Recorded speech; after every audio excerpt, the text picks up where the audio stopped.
power outages can be a concern in weather like this. Alexandria Hoff is in Plymouth meeting right now with a check of how things are going at PECO. Alex?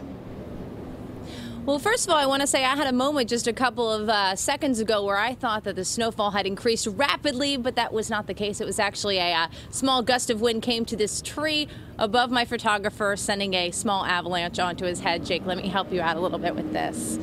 Uh-oh. Okay. Anyway, he might not have been in the best spot. But speaking of kind of heavy tree or heavy snowfall on top of trees, that is something that we have dealt with now 4 times over.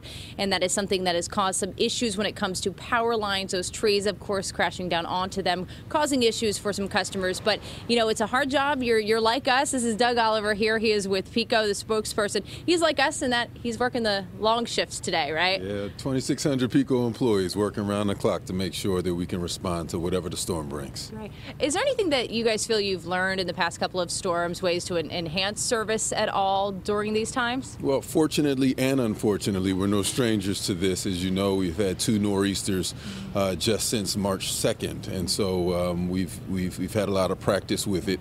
But the fact of the matter is, preparing for a storm is a year-round thing for us. About $550 million each year goes into storm hardening, tree trimming, tree-resistant wire, those sorts of things to prepare, so that when the storm actually comes, it's more about managing personnel and making sure you have enough resources on the ground.